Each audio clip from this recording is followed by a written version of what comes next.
They want to put you in an induced coma. You are just as incapable of revolution in America as a man who's in a coma is incapable of riding a motorcycle.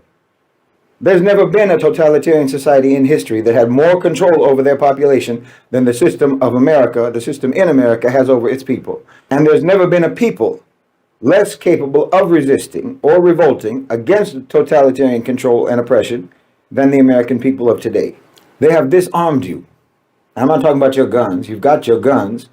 But if they were scared of your guns at all, they wouldn't let you have them. So stop talking about your useless guns. Giving you guns is like giving a baby hammer and nails and expecting him to build a house with it.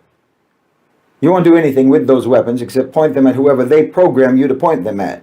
And if they thought for a second that you might actually point those guns in the right direction, well, they'd take them from you so fast it'd make your head spin. No, you've been disarmed mentally. You've been disarmed intellectually. You've been disarmed psychologically, emotionally, and culturally. See, you have a top-down culture in America. You understand? Not an organic from the ground up culture. Your culture is controlled from the top down. Think about that. Stop and reflect on that. Everything that represents cultural expression is a business. It's branded. It's a commodity. It's created, it's crafted, it's molded, it's marketed, and sold by corporations. Your feudal lords, your aristocracy, your oligarchs, the shareholding class dictates to you what your culture is. The rich write your songs. The rich tell you stories in films and television. The rich publish your books. The rich design your fashions. The rich decide what the news will be, what will be reported and what won't be reported. The rich decide what your opinions will be. They even decide what dissent will be. You understand? Yes, even dissent is prepackaged for you. There's an official and accepted pro-position and an official and accepted anti-position. Every aspect of your culture is micromanaged by billionaires. And understand, this top-down cultural dictation is itself a natural development. That is organic in its own way, because Western culture has always been feudalism. But the extent of control is what has evolved. That's what's changed. The fundamental culture was always there. It was always the same. What has grown and developed is the amount of control, the intensity, and the comprehensiveness of the domination and of the pacification of the population. One of the greatest tricks of modern power is that it manufactured its own opposition. You're literally told what the dissenting opinion is or is supposed to be. You're given two sides to choose from, but both sides ultimately serve the same system. That's why elections change nothing, why political debates are just theater, why every controversy is just another episode in an endless scripted spectacle. People believe that they're engaging in resistance, when in reality, they're simply playing their assigned roles in a pre-approved narrative. The system does not suppress opposition, it creates opposition and controls opposition and ensures that that opposition will remain harmless. The range of acceptable thought in the society is narrow by design, obviously.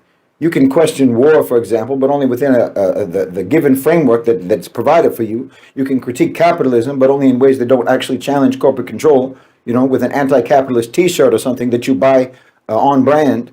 You can be outraged by corruption, but only if you focus on a few bad apples while leaving the structure intact. But if you step outside of the boundaries of this acceptable discourse, this discourse that is mandated by billionaires, you'll be ignored or you'll be maligned or you'll be dismissed or algorithmically exiled. Now, I'm saying all of this because, people constantly ask, what are we supposed to do? What can we do? What do you suggest? What can we do about injustice? What can we do about corruption? What can we do about all the suffering and the violation of our rights and so forth? And every time the expectation is the same. They want some simple, immediate answer because that's their programming. They want some kind of an action that they can take right now.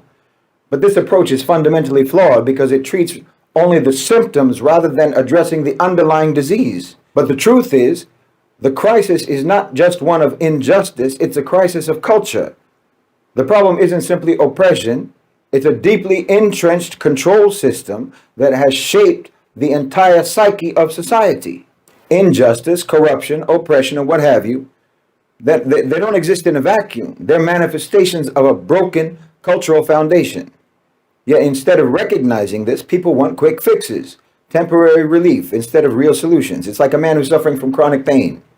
His body is breaking down because his own lifestyle is destroying him. But rather than trying to adopt healthier habits, changing his diet and so forth, trying to put some effort into actually healing, he just wants something that will numb the pain, not something that will actually fix the problem, fix his actual health.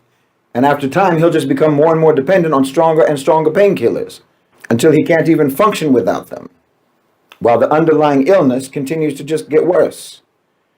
This is the state of modern society in the West, in America. People don't really want justice. They want relief. They don't seek truth. They seek comfort. They don't desire real change. They want convenience. And as a result, they remain in a cycle. Protests, elections, social media outrage, repeating the same pattern over and over and over, expecting different results, but nothing changes because they're treating the symptoms, not the cause. And like I said, culture creates art and art creates culture. So look at the art that your culture creates and look at the culture that your art is creating. Art has been commercialized. Art is commercialized. Music is sterilized. Culture has been pacified. You know, where are the cultural and artistic voices that shake the system? They don't exist in any meaningful way in America. They've been bought or they've been co-opted. Instead of challenging the status quo, artists are, performing at elite galas. Instead of inspiring some sort of revolutionary movement, they're selling products. They don't question power, they serve power. That's why there'll never be a revolution in America. This is why even the smallest acts of resistance in modern America seem hollow, feel hollow, are hollow. Because they give the illusion of activism without requiring any sacrifice or effort. Opposition is fashion. Activism has been turned into a product. It's a social currency, a momentary trend. And then when it fades, it's replaced by whatever the next cause will be that will capture the public's fleeting attention. The entire society has been engineered for distraction. Entertainment is relentless. Everything is gamified. Everything is turned into a spectacle. Everything is designed to keep people from ever pausing to reflect, pausing to think and to question. And like I said, even if they had a moment to pause, they don't even have the intellectual, psychological, artistic, or cultural language to even articulate their thoughts. You only have the words that the power structure gives you for understanding what they're doing to you. In this environment, how can there ever be a revolution? How's that even possible?